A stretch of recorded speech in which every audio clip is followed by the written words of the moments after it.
Si no escogemos una vida, terminamos con una vida que nunca debió ser nuestra. Solamente cuando uno sabe lo que quiere, cuando sabemos lo que queremos, es que podemos decir no a lo que otros quieren imponernos. Pero uno tiene que saber bien qué es lo que quiere.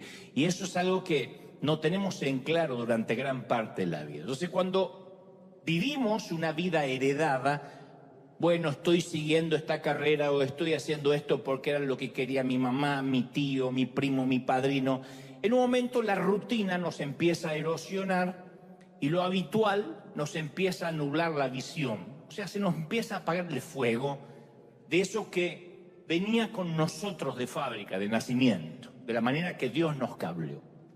Y es ahí cuando perdemos hasta la alegría de estar vivos, porque eso hace que nos dediquemos a algo que no nos gusta, que nos va erosionando la felicidad. En todos los órdenes. Una pareja puede estar muy enamorada, pero si le quitamos el romance a la ecuación, la relación se convierte en rutina. El nacimiento de un niño es maravilloso, es milagroso, pero comenzamos a cambiar pañales a la madrugada y empieza la rutina. Muchos de nosotros nos alegramos el día que conseguimos un empleo, ¡por fin! Pero después empieza la rutina y vivimos anhelando que llegue el fin de semana. Conozco un montón de gente que se arrastra de lunes a viernes o de lunes a sábado esperando el domingo. Entonces, uno de los peligros más grandes a los cuales nos enfrentamos cuando en la vida aprendemos el cómo hacerlo y nos olvidamos el por qué lo estamos haciendo. En todos los órdenes. Uno puede venir a la iglesia, sabe cómo venir, sabe cómo cantar, pero olvidó el por qué venía a la iglesia. Pasa en el empleo, pasa en una pareja, pasa con los hijos. O sea, aprendemos el cómo y olvidamos la razón, el por qué. Entonces, tendemos a pensar y a actuar de acuerdo a un sistema de creencias heredadas, que aquí lo hemos hablado en muchas ocasiones, que se le llama predisposición heurística. Aunque suene medio raro el nombre, suene a una epidemia, pero es un tema psicológico, es un proceso cognoscitivo increíblemente complejo, pero que el resultado final es el embotamiento mental. Cuando uno hace las cosas sin pensar, vive sin pensar, respira sin pensar, va al trabajo sin pensar, cría hijos sin darse cuenta que está criando hijos. Entonces la vida rutinaria nos empieza a embotar la mente, a entumecer nuestros sentidos y vamos por la vida como arrastrando los pies. Yo no sé si vuestras madres le han dicho lo que la mía, ¡deja de arrastrar los pies! Porque uno en un momento en la vida pasa por la adolescencia como un mamut arrastrando los pies. Que uno lo haga de adolescente, al fin y al cabo uno lo corrige, pero de adulto, en una metáfora, en una hipérbole, que vivamos arrastrando los pies, es triste. O correteamos en una rueda como un hámster, trabajamos, sudamos para pagar gastos y nunca llegamos a nada, nunca alcanzamos eso que alguna vez nos propusimos alcanzar. Quizás piense, bueno, ok, Dante, pero la rutina paga los gastos. ¿Está bien? Y tienen razón. Un trabajo digno no está mal. Uno tiene que trabajar para pagar los gastos. Uno no puede ser un hedonista que hace lo que le gusta y le pagan por hacer lo que le gusta siempre. A veces hay que trabajar, agachar el lomo y hacer lo que hay que hacer. Lo que estoy diciendo es que lo que nos termina hartando es la tiranía de lo conocido. Cuando el tengo que hacerlo reemplaza el quiero hacerlo. Aún aquí dentro de la congregación, de la iglesia, los que están de voluntarios y dicen, oh, hoy toca, se le empieza a notar. Cuando el tengo que hacerlo reemplaza el quiero hacerlo. Entonces conozco a mucha gente que estudia, que trabaja, que se levanta todos los días sin rumbo. Y esto le ocurre desde el presidente de una empresa hasta el alumno, a un pastor, a un cura, a un rabino, a la maestra, a la mamá que cocina todos los días. Y todos nos identificamos con esa tendencia de empezar a vivir sin rumbo, hasta incluso, insisto, en las relaciones personales. Porque llega el día que nuestra pareja está más marcada por la tolerancia que por la pasión. Y bueno, lo tengo que aguantar al gordo. ¿Cuánto más puede vivir? Que acá no pasa, pero en el otro servicio hay muchas de esas asesinas potenciales. Nos propusimos grabar recuerdos en nuestros hijos y la rutina de pronto nos hace hacer que los veamos criar o que los criemos mirando una pantalla. Entonces hay gente que ve a sus hijos, los ve crecer en la cama, porque cuando se van a la mañana están dormidos, cuando vuelven está dormido. Y un día nos damos cuenta que sucumbimos ante la mediocridad y la rutina de una vida que no queríamos, que no era lo que habíamos planificado. Entonces nos volvemos frustrados, irritables, y estamos hartos de ser quienes somos, porque no era la vida que habíamos planificado. Y lo irónico de esto es que muchos de nosotros seguimos anhelando un futuro distinto, un futuro nuevo, pero mientras nos aferramos al pasado, porque es lo único que conocemos. Queremos que Dios nos dé algo nuevo, todos decimos queremos que Dios nos dé algo nuevo, pero nunca permitimos que nos arrebate lo viejo. Entonces no podemos tomar lo nuevo si no dejamos lo viejo. Y si no somos conscientes de eso, nuestro futuro termina siendo una extensión de nuestro pasado, como un pasado que se alarga, en lugar de que sea algo diferente como lo habíamos soñado. Y nuestro pasado, lo que es aún peor, puede convertirse en una cárcel que perpetúa las creencias de los que nos criaron. Uno tiende a repetir las cosas de los padres que no queríamos repetir. Entonces, de algún modo, digo, no sé si es intencional, creo que es más inconsciente, reproducimos la misma cultura con nosotros, con lo que nos rodean, de la manera en que nos criaron. Ustedes dicen, ¿está mal eso? Y si uno repite lo malo, sí. Lo engañoso del caso es que a veces nos pasamos la vida intentando no ser como nuestros padres.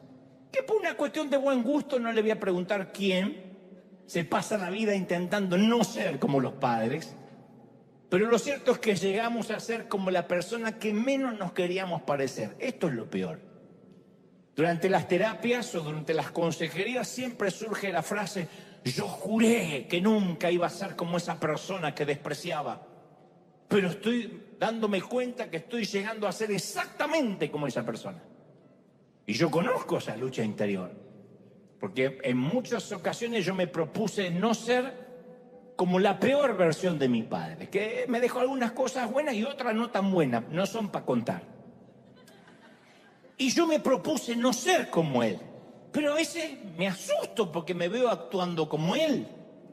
Me escucho la voz y es la voz de mi papá. Ya bastante que tengo las manos de mi papá que se parecen más, pero a veces escucho que es la voz de mi papá y hasta digo frases que a mí me irritaban cuando me las decía. La famosa, vamos a ver, de acá al sábado puede pasar muchas cosas. Esa manía de no comprometerse como todo político que tienen los padres, ¿no? Hay una historia asombrosa en la Biblia que relata que Jacob estaba cansado de lidiar con su suegro que era tramposo y canalla. Entonces Jacob solo quería casarse con su hija y Labán, que así llamaba su suegro, siempre terminaba timándolo y, para hacer la historia corta, hasta le cambió el salario 10 veces. Un timador, un tramposo. Entonces un día Dios le da un sueño a su yerno, a Jacob, y le dice, te voy a dar la manera de negociar con tu suegro. Quiero que le digas que van a dividir el rebaño, que tú te vas a quedar con las ovejas y las cabras que estén moteadas y manchadas. Que esto es una locura, porque casi no hay ovejas manchadas. Las ovejas no son cebras. No hay muchas cabras manchadas. Como que... Pero aún así Dios le dice, tú te vas a quedar con las manchadas y que él se quede con todas las de un solo color. Un pésimo arreglo para Jacob, pero así se lo había dicho Dios. Porque entre el rebaño, insisto, y nacen muy pocas crías de varios colores. Así que el suegro, pillo, y algo argentino, dicen los teólogos, aceptó de inmediato, dice, claro, me fascina. Y Génesis 30:37 relata que por orden expresa de Dios, Jacob tomó unas varas verdes de álamo, de almendro, de plátano, le saca tiras de la corteza, descubre lo blanco de las varas y coloca las varas que había descortezado delante de los rebaños, pero en los abrevaderos, donde venían a beber. Y ahí es donde se apareaban también las muchachas y los muchachos. Y los rebaños bebían, miraban el palito que estaba así moteado, y tenían crías rayadas, moteadas y manchadas. Yo estaba leyendo que algunos expertos afirman que Jacob, al quitar la corteza de las ramas, pudo haber expuesto alguna sustancia nutritiva del agua y eso hizo cambiar el color de los pelajes de las crías jóvenes al beber esa agua. Lo que sea, esto no es una lección de agricultura, es la manera que nosotros reproducimos nuestra manera de pensar o de actuar. El abrevadero es eso que siempre miramos como un referente, incluso a veces sin darnos cuenta. Proverbios 23:7 dice, porque cuál es su pensamiento en su corazón, así es él. Como uno piensa, es como uno actúa. No hay forma de ser diferente. Entonces a veces desperdiciamos un montón de energía intentando no ser alguien, no ser algo. Pero para no ser ese alguien o ese algo, incluso para poder evitarlo, tenemos que tenerlo enfrente nuestro. Uno dice, no quiero ser como mi madre. Para eso tienes que mirar a tu madre, para no imitarla. Entonces, si uno ve lo que no quiere ser, termina reproduciéndolo, igual que estas ovejitas y estas cabras. Esto explica por qué tanta gente que creció maltratado, de pronto de grande vuelve a maltratar a sus hijos, del mismo modo que sus padres usaron de él o de ella. Uno dice, pero ¿cómo puede ser que repita el patrón? Se prometieron nunca llegar a ser como sus padres y llegaron a ser exactamente como ellos. Me están mirando todo con ganas de suicidarse, más de decir, a mí me está pasando, pero déjenme avanzar. Para empezar a sanarnos, tenemos que conocer cuál es el sistema de creencias que le damos sin querer. ¿Cuál es el sistema que viaja en nuestros genes, en nuestro entorno? Las investigaciones psicológicas afirman que el concepto que tenemos sobre nuestra vida es definido por un pequeño puñado de experiencias de nuestra infancia. Uno podría decir, no, porque cuando llegamos a Dios todas las cosas son hechas nuevas, pero aún así, los adultos de hoy somos los niños de ayer. Entonces el 99% de las experiencias se desvanecen en el abismo del subconsciente. Es mentira que uno dice, yo me acuerdo de toda mi niñez, tu abuela. Uno se acuerda el 1%. Si no, no habría lugar, no habría los suficientes gigas en el cerebro para almacenar toda una infancia. Y ese 1% es lo que nos define. Y manejar esos recuerdos es determinante. Porque somos la suma de lo que hemos sido, de lo que hemos hecho y las personas que hemos conocido. Eso somos hoy. Entonces, ¿cuáles son nuestros primeros recuerdos? ¿Qué nos viene a la mente? ¿Cuáles son los sucesos buenos, malos que marcaron nuestros años en la escuela primaria, en la secundaria, en la universidad? Porque si sufriste bullying, que en ese entonces no se decía bullying, se decía hacete hombre, te marca, ¿no? En el caso de una dama, aguántatela, pero te van marcando. ¿Cuáles son los primeros recuerdos? Entonces, lo que nos va a sorprender es la forma que esos sucesos aparentemente insignificantes le dan forma a nuestro sistema operativo subconsciente, hasta a la manera que vemos a Dios. La forma que fuimos creados, si no la sanamos, va a determinar hasta la forma que nos relacionamos con Dios. Y esos sucesos aparentemente superficiales determinan nuestra forma de ver la vida, de actuar. Entonces, la mayoría de las relaciones que nos drenan vienen a ser como una pierna con gangrena, que si uno no la amputa, la infección se extiende por todo el cuerpo hasta que se ennegrece el corazón. Y la gente que no tiene el valor de cortar aquello que sirvió para el pasado, al final termina perdiendo mucho más. Ustedes dicen, pero esto, ¿dónde me deja como cristiano con amor? No, uno sigue amando, eso no cambia. Yo estoy hablando de las relaciones que están arraigadas a experiencias pasadas, pero que no tienen futuro en común. Todo el mundo tenemos seguramente en casa un par de zapatos viejos que son comodísimos. Ay, estos zapatos, eso donde los dedos entran ahí, especialmente después que los tienes dentro de un taco, que dice liberen a Willy y los dedos salen ¡puf! Así buscando la libertad. Y uno se pone esos zapatos, pero tienen olor, y el olor a pata lo sienten todo menos el dueño. Tienen agujeros y no nos van a llevar lejos. Esas son las relaciones que a veces hay que cortar. Son cómodas, pero no van a llevar al futuro. Yo estando en Argentina construí muchas amistades que en su momento pensé que iban a ser para toda la vida. Como cuando uno va a la escuela primaria y tiene esos amigos de 12 años que dicen, nos vamos a ver hasta que seamos grandes. Y después uno no se vuelve a ver más. Cuando ya uno es más grande elige la amistad ya no por coincidir en el mismo aula o en el mismo salón, sino por elección.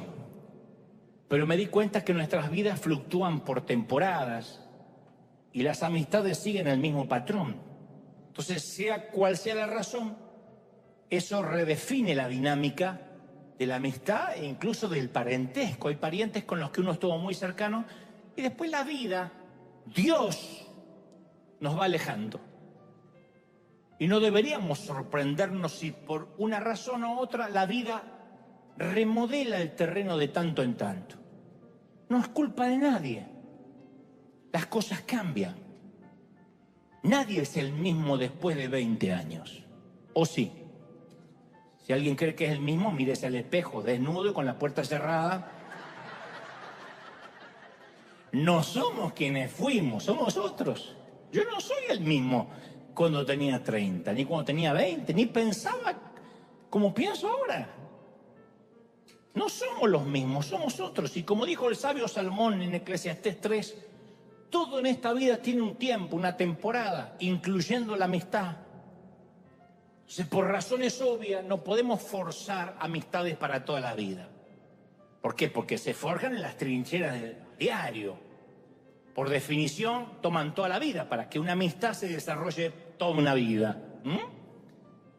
Pero no todos vamos a conservar los amigos de siempre.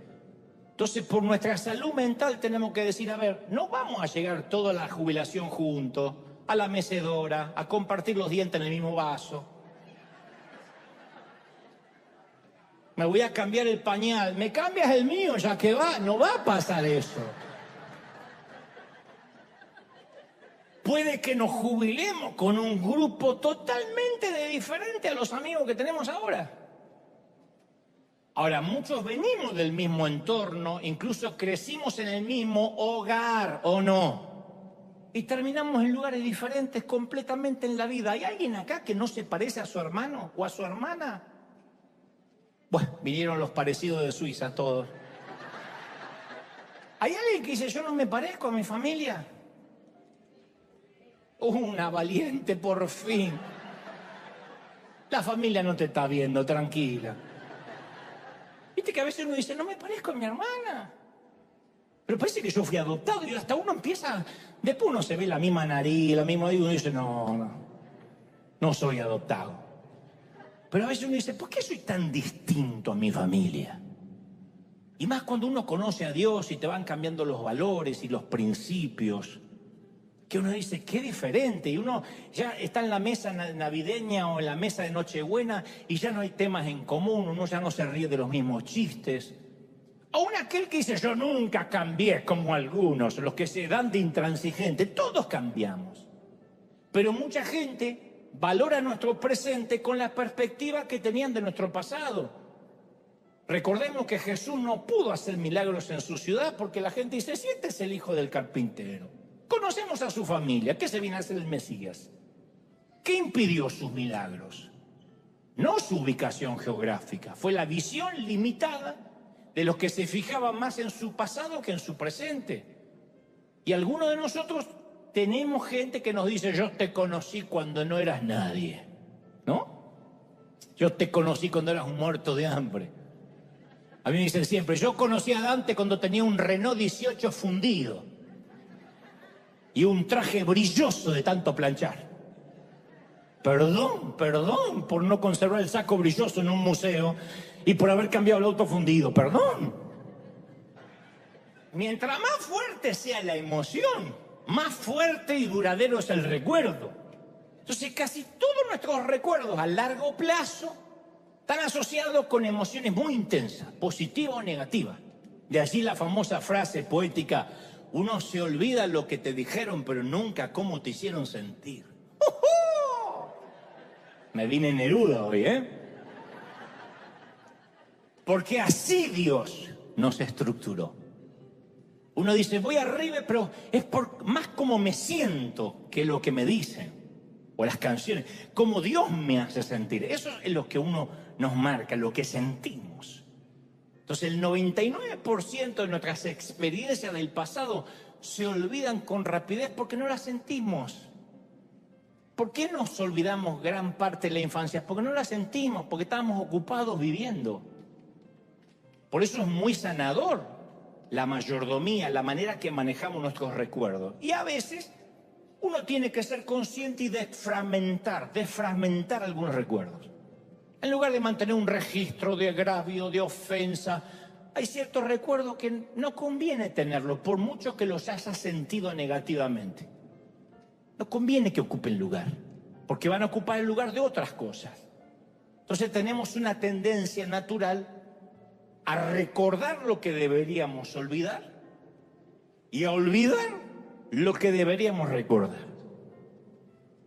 Y vamos a ver que a medida que envejecemos, en tu caso, yo todavía no llegué, pero a medida que estás envejeciendo, uno ya no recuerda cosas, uno tiene el recuerdo del recuerdo. Uno va a empezar a recordar cosas que en realidad nunca sucedieron así.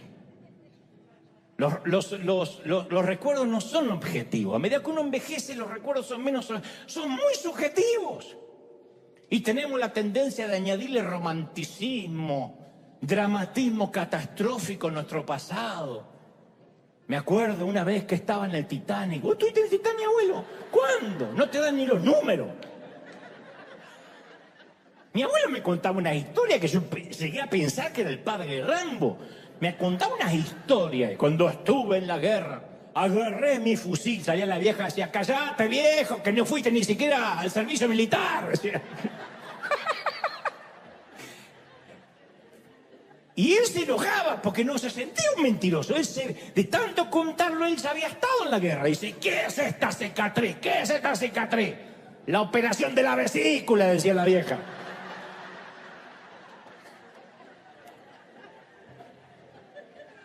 Entonces, todos distorsionamos nuestros recuerdos a base de minimizar unos mientras ampliamos otros, los que nos conviene. Pero la manera, insisto, de manejar nuestros recuerdos va a determinar nuestra manera de ver a Dios y a ver la vida. Y hay quienes se les hace muy difícil borrar los malos recuerdos y eliminar la basura mental. Pero la gente nos juzga basado en lo que fuimos y no en lo que somos. Y mucho menos lo que podemos llegar a ser de la mano de Dios. Mucho menos. Entonces nos juzga por lo que nos conocen. Y esas relaciones nos mantienen aferrados a Tijuana. Y parte del lastre que resistimos de dejar y que nos llevamos al viaje de la vida, también es esa gente que ven dónde estás ahora, pero no se acuerdan todo lo que tuvieron, no saben lo que tuviste que hacer para estar donde estás ahora, o no tienen idea de tus procesos, de tus batallas. Ven una foto tuya en la casa y dicen, qué lindo en Yanquilandia, qué fácil. No saben que tuviste 8 trabajos para poder pagarla. La gente ve nuestra tierra prometida, pero nunca conocen, ni quieren conocer nuestros desiertos. Y nadie puede apreciar la magnitud de nuestro éxito si no ha visto la ferocidad de nuestras luchas. Y caramba, que la mayoría de los que están acá se han roto el lomo, han trabajado, han tenido que separarse de sus seres queridos, han tenido que renunciar a jugar con los chicos porque este es un país donde uno no se puede colgar del cable y tengo DirecTV gratis, me agarro el gas y me copio. Gloria al Señor por todo lo que me puedo colgar. Esto no pasa. Pasarán otras cosas, pero esa no. Y si uno se retrasa la renta o el alquiler un día, al otro día está SWAT sacándote. En nuestros países uno se puede quedar 7, 8, 10 años sin pagar. Porque simplemente no contestamos la puerta. Acá viene SWAT y se sacan inmediatamente o comenzaremos a disparar en la cabeza y uno tiene que ir. Pero te ven y dicen, ¡ay, qué fácil! A mí me dicen siempre, ¡qué fácil, Dante, que puede hacer muchas cosas! Pero claro, tiene los recursos. Y yo digo, ¿no será que tengo los recursos porque siempre hice muchas cosas? ¿No será que trabajé? ¿No será que me esforcé, que le creí a Dios? Porque yo también nací en el mismo Tijuana y sin recursos. Cuando yo nací en San Martín, Buenos Aires, y nací, no le dijeron a mi mamá, señora, le acaba de nacer un hijo con recursos.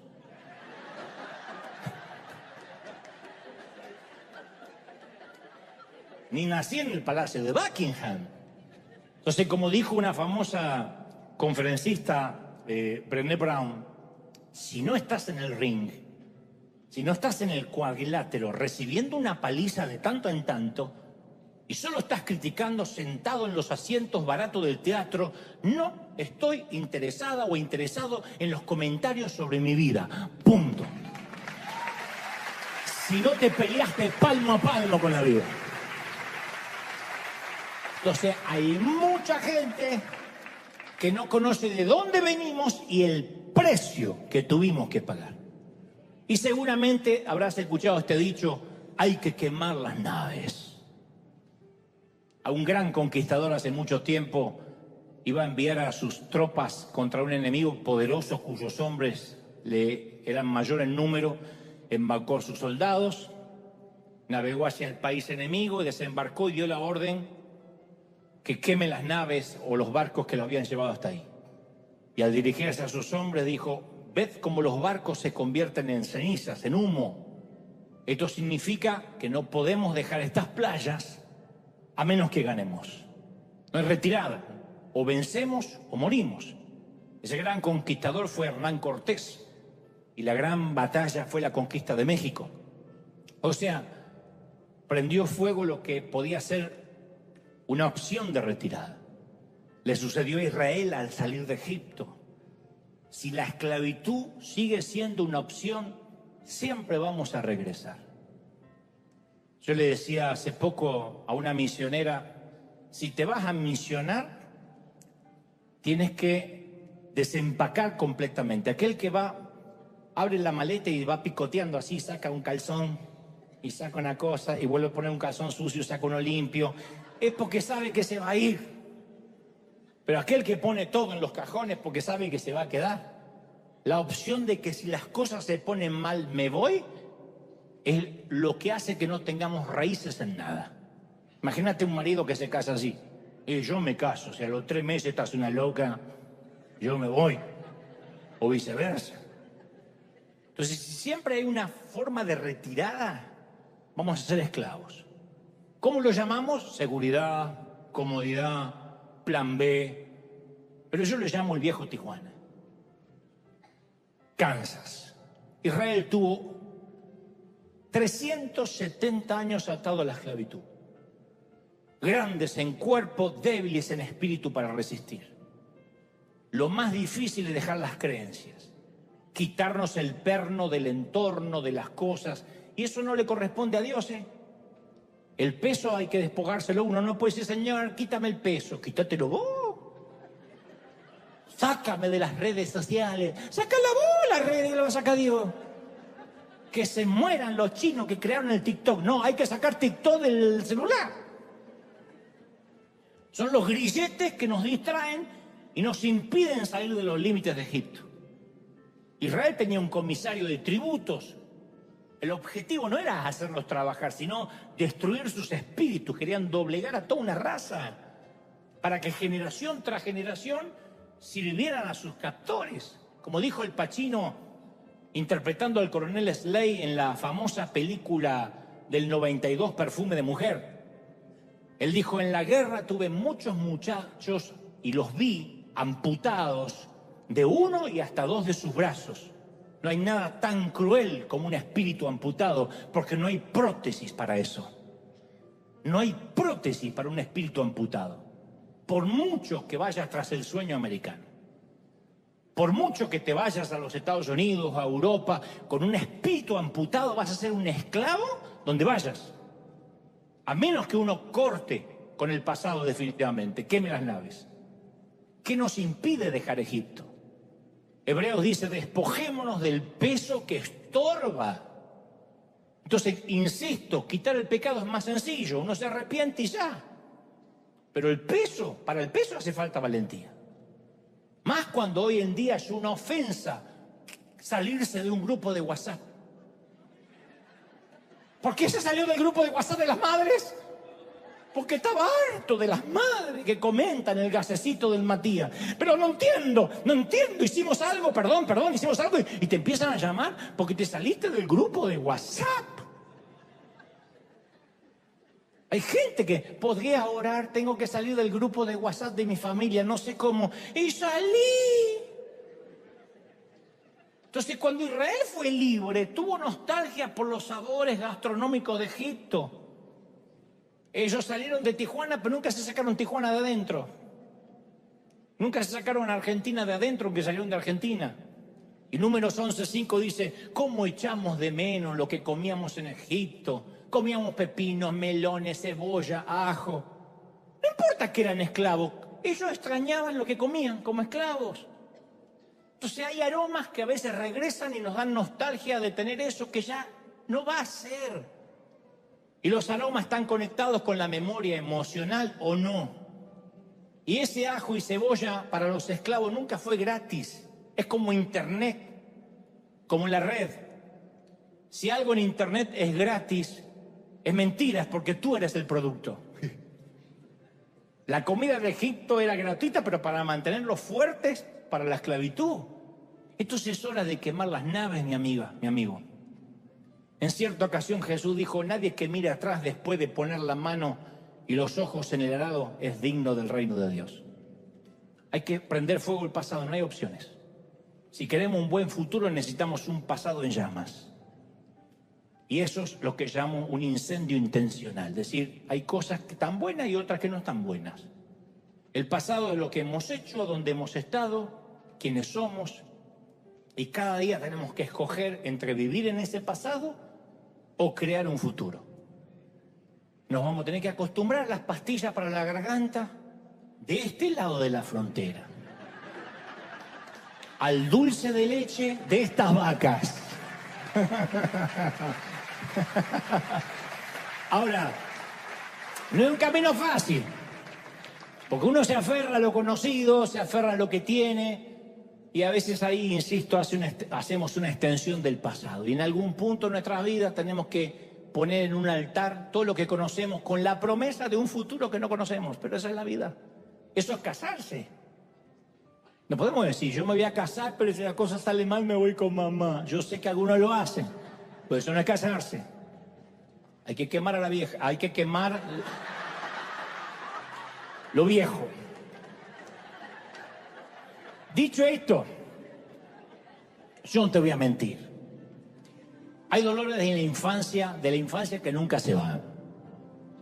Si algún predicador te dice por ahí, no, todos los dolores se van, es un timador. Se alivian. Pero hay dolores que nunca se van por completo porque, insisto, están en ese 1% que Dios permitió, tema para otro mensaje, para hacer lo que hoy somos, para darnos cierta resiliencia, cierto umbral de resistencia a los avatares de la vida. Olvidar no es adquirir amnesia. Uno puede recordar el dolor, pero que ese dolor ya no viaje con nosotros. Que ese dolor no nos acompañe a todos lados. Las cicatrices son una belleza especial. A mí me gustan ver cicatrices. Porque quien no tiene ninguna herida significa que no peleó nunca una batalla de las buenas. Las heridas de la vida son una placa de honor. Son como las marquitas de la cesárea de una mamá, que hablan de que ese mapita que ahora aparece en su panza es que parió, que dio a luz hijos. Las marcas, sean cual sea, siempre son buenas. Hay un viejo chiste malo que relata que un día se juntaron varios gringos machotes para presumir sus cicatrices. Lo deben conocer. Uno de ellos se levantó la camisa y dijo: esta cicatriz me la hice peleando cuerpo a cuerpo en Kansas City. Y ahí mismo se levantó otro la camiseta y dijo: esta marca me la hice en una balacera con la policía en Dallas City. Otro hizo lo propio y dijo: Oklahoma City. Alguien dijo: Connecticut City. El pobre hispanito que estaba ahí, para no ser menos, levantó la camiseta y dijo: Appendi City. Es chiste malo, pero había que ponerlo en alguna parte, ¿no? Pero las heridas marcan que no nos rendimos, que peleamos.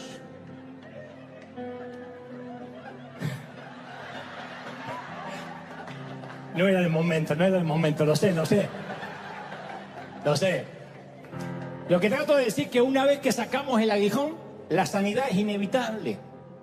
Entonces no tenemos que pasarnos la vida tratando de no parecernos a alguien, de no repetir el patrón de los padres, sino más bien podemos dejar que Dios redima nuestro pasado y haga algo con esas cenizas. Hace más de 100 años, unos pescadores estaban cenando al lado del mar de Escocia, intercambiando anécdotas de pesca. Uno de ellos hace un gesto así con la mano para describir el tamaño de un pez que se había perdido, y su brazo cayó sobre la charola, sobre la bandeja que la criada traía, la cafetera y el café, y salió volando el café y pegó contra la pared y dejó una mancha indefinida de color marrón. Y el dueño de la posada se lamentó y dijo: hoy voy a tener que volver a pintar toda la pared.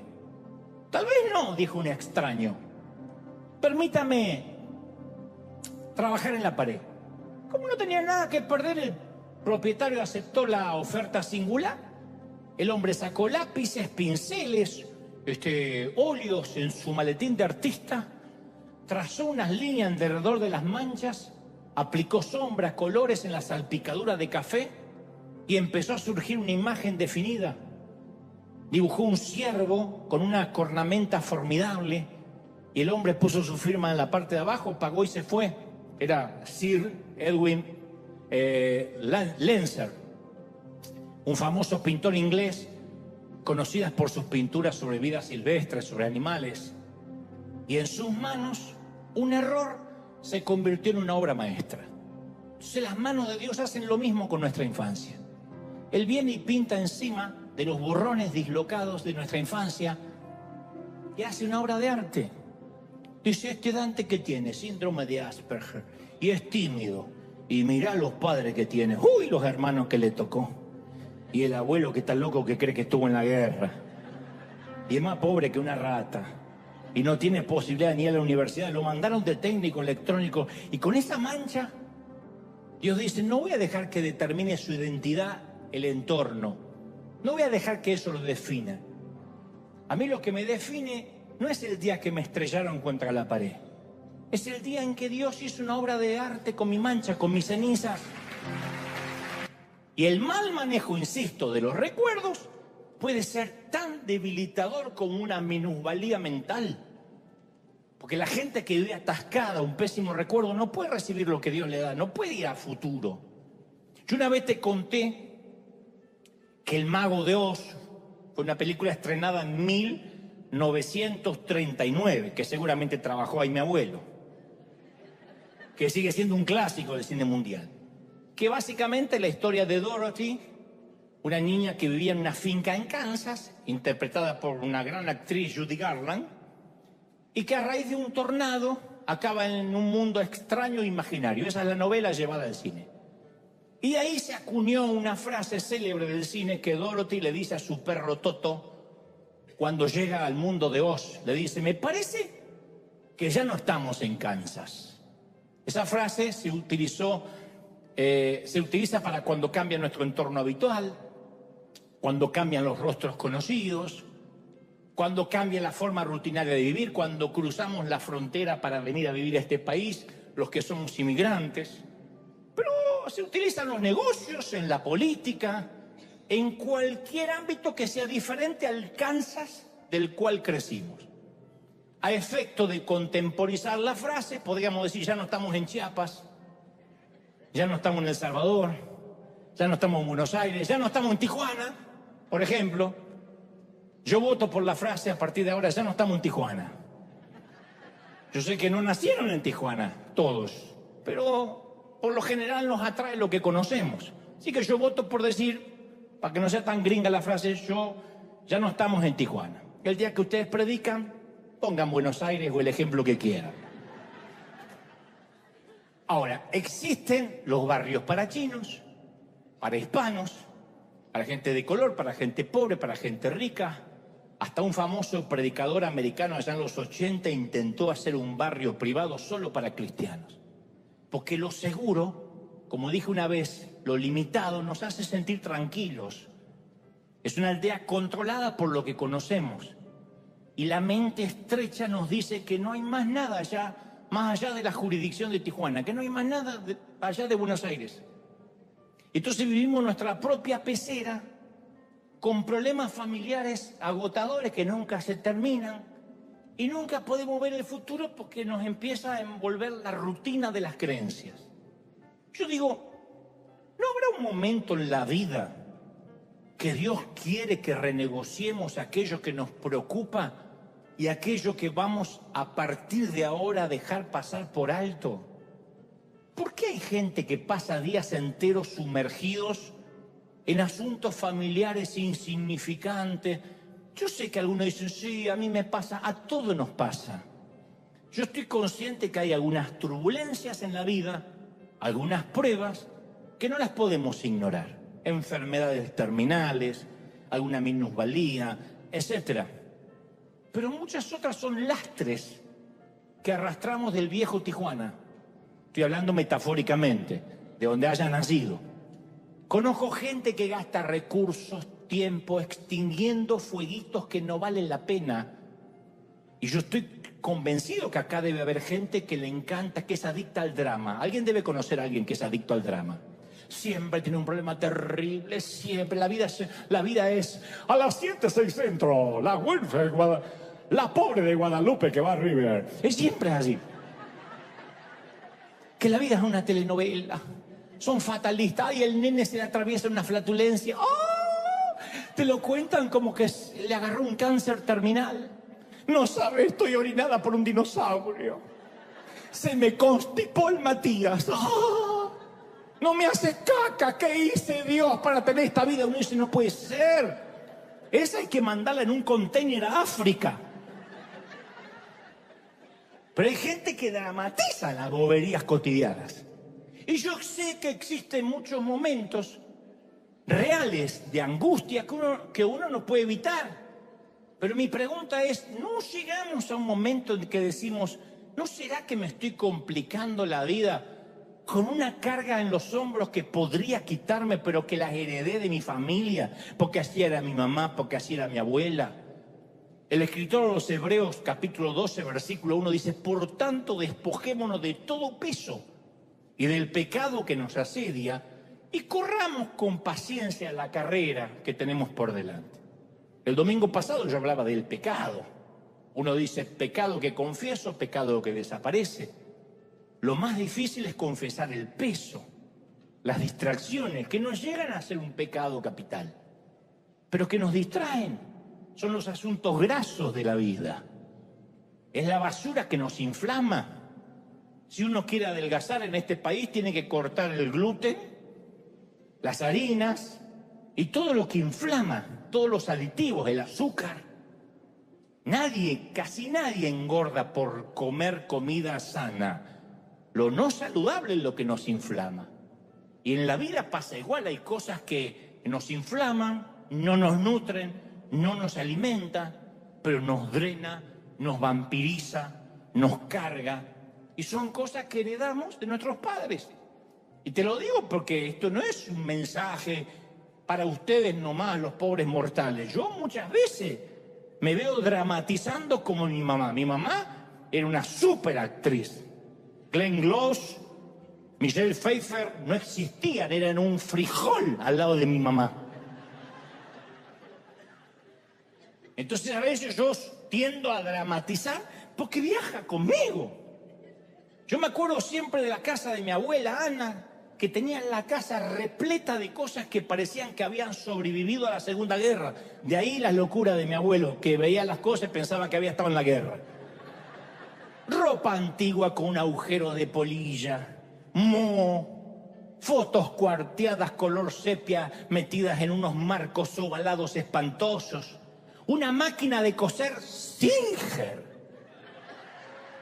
Si alguna acá sabe lo que es una máquina de coser Singer, tienes que hacerte una colonoscopía una vez por año, llegaste a la edad. Esa con el pedal abajo.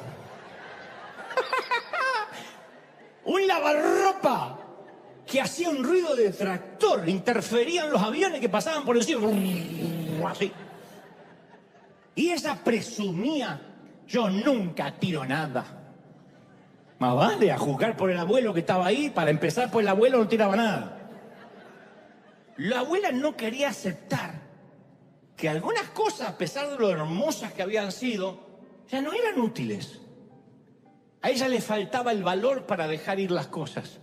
Y aunque parezca terrible, mi abuela Ana no está sola en esto. Porque la mayoría de nosotros somos acumuladores de lo familiar de Tijuana, de mi caso de Billinghurst, de Buenos Aires. Las cosas que sirvieron, pero que ya no funcionan. Lo que nos sacó de Egipto no siempre nos sirve para entrar a la tierra prometida, pero somos acumuladores compulsivos de creencias, de historia. Mantenemos viejas, yo siempre digo, mantenemos viejas relaciones cuando ni siquiera somos correspondidos. Seguimos siendo leales a veces a amistades que, como digo siempre, se mantienen por un solo remo. El día que dejamos de remar, el día que no lo llamamos por teléfono, el día que no mandamos un texto, no nos habla más.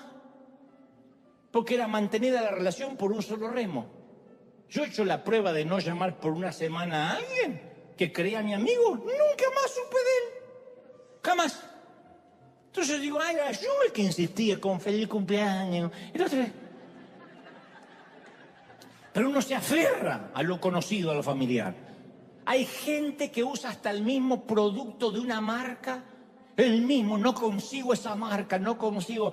Pero no es que está buscando la marca de plutonio. No consigo el supositorio que yo usaba en El Salvador. De verdad. Y no se rían porque yo conozco gente de acá que se va hasta Tijuana. 4 horas de fila, ida y vuelta, para comprar unos caramelos para la garganta que los gringos no saben hacer. ¡De verdad! Porque no es que dice, la insulina de allá es mejor. No, me fui a comprar unos caramelos que los venden en la farmacia de allá. O sea, acá pudieron mandar un cohete a la luna, pero no pueden hacer caramelo para la garganta. Y argentino también. Yo me traigo el dulce de leche de Argentina porque las vacas de acá no saben hacer ese tipo de dulce.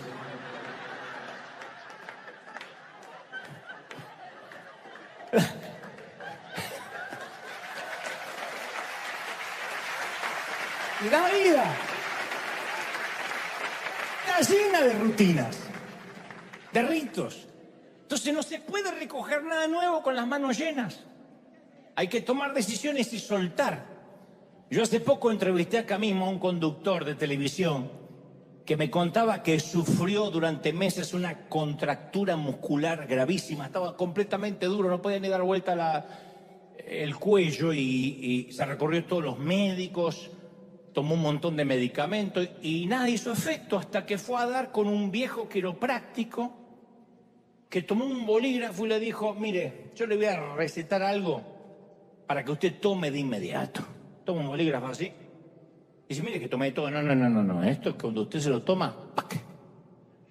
Agarra el recetario y dice, usted va a tomar decisiones.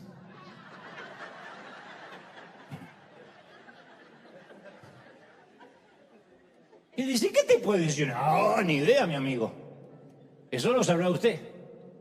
Pero no son más de 2 o 3 que le están sobrecargando la salud, le están minando la salud, lo están endureciendo. Usted tiene que tomar decisiones. Eso no es otras cosas que estrés por acumular problemas que estoy convencido que no valen la pena.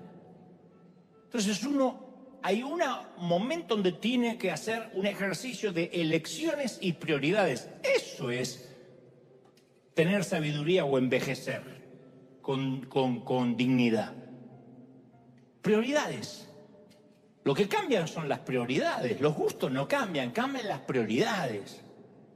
Entonces hay que hacer espacio para algunos problemas que merecen nuestra atención y otros que son un lastre innecesario. Uno habla del pecado e inmediatamente todo el mundo se identifica. Uy, la lujuria, la envidia, los celos. Ahora uno habla del lastre y dice, bueno, el peso, ¿qué es el peso? Y el peso es todo lo que distrae. Los aviones no vuelan sin comprobar el peso de su carga. Porque si no vuelan demasiado alto, gastan más gasolina. Entonces, cuanto más alto uno decida volar, menos peso podemos transportar. Y esto equivale para la vida. Uno de los principios de la sabiduría es elegir qué batalla vamos a pelear y qué definitivamente va a volar fuera de nuestro radar. En esto no me voy a meter. Hay problemas que no nos competen y sin embargo es como que hay gente que se levanta a la mañana y dice, no tengo problema, ¿dónde puedo conseguir uno? Y van y buscan. Y una vez te dije, ¿qué parte del peso que arrastramos de nuestro Tijuana es la que hay que dejar? A veces es una deuda emocional, que los hispanos tenemos mucho, ese famoso síndrome que yo hablo siempre de te estaré siempre agradecido, que suena noble. Caramba, que acá siempre hablamos de la honra. Pero nunca olvidemos que la herramienta es solo una herramienta. Uno le agradece al martillo, no le rinde homenaje. Entonces hay que honrar a quien nos bendijo, pero en algún momento hay que decir, bueno, ya está, suficiente.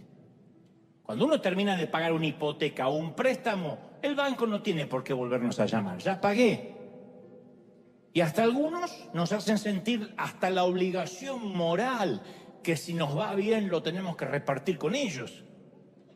Si te va tan bien, ¿por qué no dejas algo? Porque trabajé, me partí el lomo. Porque Dios me bendijo, porque soy un dador, etcétera. Por eso insisto, para que Dios nos pueda llegar al futuro, nos pueda llevar, tenemos que reconocer que ciertas relaciones fueron muy buenas para el viejo Tijuana, para el viejo Buenos Aires, para el viejo México, pero no para el sitio donde vamos. Uno no puede pasarse la vida aclarando malentendidos, sentimientos heridos, egos dañados. ¿Viste que hay gente, qué te pasa ahora? No, se me enojó la cuñada. Y ahora se me enojó el compadre, y ahora se me enojó. Y siempre está aclarando y aclarando y aclarando. Hasta que un día uno se cansa de aclarar.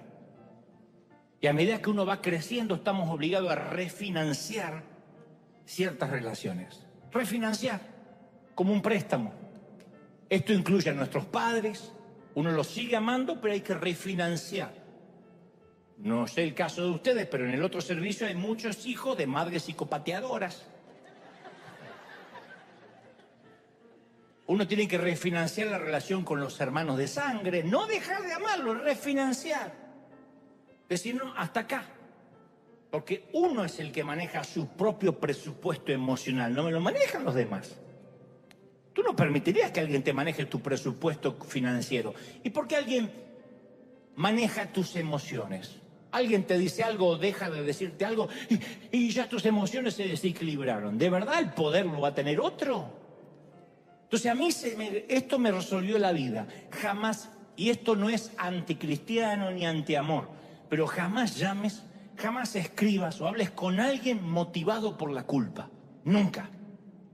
Ay, no lo llamé por el cumple, se me va a armar un lío. Ay, qué invento. Mejor lo llamo a fulanito por el día del amigo para que no se ofenda. Si se ofende no es amigo. Si se ofende no es amigo. Ese no te va a visitar a la cárcel cuando te metan preso por no pagar los impuestos salariales. Una metáfora, no se rían tanto, una metáfora. Ay, debería escribirle a Mengano, porque si no, Mengano va a pensar que no le importo. Que piense lo que quiera, el verdadero amigo va a estar ahí. Si él no es por amor y es por culpa, no sirve, drena, vampiriza. En cambio, cuando uno hace las cosas con el amor, se percibe. Entonces, nunca hay que permitir que sentimientos de otras personas manipulen nuestras decisiones. No negociamos con terroristas emocionales. No se negocia con terroristas. Y apenas descubras una terrorista, puede ser cualquier pariente. Pero llegamos a cierta edad donde es vital hacer un inventario emocional y decidir qué voy a refinanciar. Eso es lo que yo me regalé cuando cumplí 50 años. Cuando vaya a cumplir 50 años. Voy a refinanciar. No se puede ir por la vida siempre pagando los mismos intereses leoninos. Aunque el pasado te llama, el futuro es formidable, gente. Dale un aplauso grande al rey. ¡Esa! No, dale un aplauso grande al rey de reyes, al Señor. Si crees que Dios te habló, que este aplauso sea gigantesco por esas manchas increíbles, borrosas y estas obras de arte que ha hecho Dios, gente. No, alguien tiene que celebrar más que eso. El rey ha hablado hoy, ¿sí o no?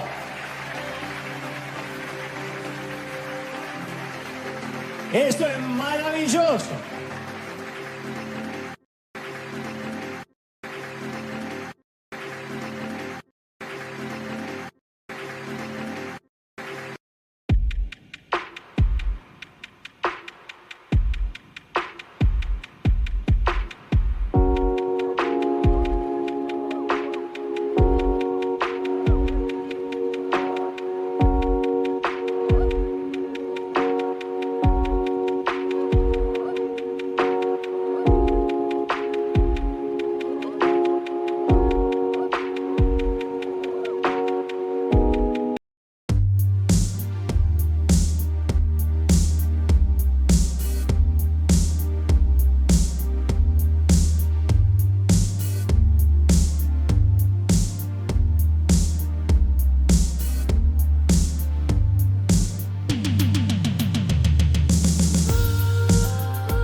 Tenía tal cansancio, tanta responsabilidad sobre sus hombros, dijo, yo me iría lejos. Y el Señor siempre, ¿saben qué me responde año tras año? Mantén el rumbo. haz lo que te mandé a hacer hasta recibir nueva orden. Y cuando yo dudo acerca de lo que me mandó a hacer, me dice, lee mis escrituras, ahí está todo lo que te mandé a hacer. Este es un buen mensaje para ti hoy. Mantén el rumbo, mantén el rumbo. Lo único que podemos hacer es poner la brújula al norte y permanecer fieles. Esa es la única área en la que podemos influir. Porque el tiempo no lo podemos cambiar, no podemos adelantarlo, acelerarlo, retrasarlo. El tiempo le pertenece a Dios. Los resultados le pertenecen a Dios. ¿Por qué se enferman la mayoría de los pastores y terminan enfermos y con úlceras? Dicen, no, es que es lo peor de ser pastor, se calcula 1 hora de prédica, 8 horas de trabajo forzado y encima la gente que te vuelve loco. Porque se pone una carga para lo que no fuimos creados. Yo lo dije una vez y lo voy a decir otra vez. Yo no morí por ninguno de ustedes y no se me hagan los santos porque ninguno moriría por mí. Y si me muriera mañana en el funeral llorarían 3. Ay, sí, qué bueno. Y después, ¿quién viene ahora? Y ya se acabó, es así. Así somos. Entonces, cuando los pastores se ponen cargas para los cuales no fueron preparados, se quiebran, terminan enfermos. La iglesia no es nuestra, la iglesia no es tuya, pastor. Y entonces, ¿cuál es nuestra parte? Ser fieles, no producir resultados. Yo no tengo que cambiar la vida a nadie, yo no puedo hacer llorar a nadie, puedo torpemente tratar de llegar a tu intelecto, pero yo no puedo cambiar el corazón de nadie. No puedo generar convicción de pecado por mucho que lo intente. Cuando Nehemías reconstruyó el muro, restauró la dignidad de la ciudad. Y ese era un legado que iba a recordar con orgullo, por muchos años, con gratitud a Dios. Yo puedo decirte que no hay nada que se sienta, no hay nada, como la emoción cuando uno responde a la carga que Dios nos da y vemos a Dios actuar a través nuestro. Es el mayor placer. Así es cuando me siento, cuando me cruzo con gente que me dice, yo crecí con tus mensajes. Una vez Dios te usó para salvarme la vida. Estaba muy triste y un mensaje tuyo me devolvió las ganas de vivir. No es que eso me agranda, por el contrario. Porque yo solo sé que soy una herramienta. Pero qué lindo se siente haber obedecido. Qué lindo que yo no esperé un profeta, sino que yo fui e hice lo que estaba escrito acá. Como hizo Carlitos Anacondia, este querido evangelista argentino, se convierte al Señor y lee, y estas señales seguirán a los que creen. En mi nombre, entre otras cosas, echarán fuera demonios. Y le dijo el pastor, ¿esto es para todos? ¿Para todo el que cree o para los pastores nomás? Y el pastor dijo, no, para todo el que cree. Y dice, ¿yo puedo hacerlo? Y dice, no, te acabas de convertir, querido. Ahora hay un proceso. Y dijo, ¿pero puedo hacerlo afuera? Ah, sí. Se paró en una esquina Anacondia y dijo, ¡oíme bien, Satanás! Se manifestó hasta la suegra del presidente. Mientras que otros esperaban la voluntad de Dios, este fue y la hizo. Entonces, cuando uno se siente, fui destinado para esto, se siente fenomenal. Nuestros llamados tienen que ver con lo que Dios desea, con lo que Dios está haciendo, con lo que Dios está cambiando, con lo que Dios está transformando. Eso es el llamado de Dios. ¿Tú lo crees? Y cuando respondemos el llamado del Señor, Él pone en nuestra vida el deseo de cambiar el mundo. Y nosotros también cambiamos. Crecemos en dignidad como personas, nos volvemos seguros, centrados. Perdemos esa sensación de falta de propósito que tiene tanta gente.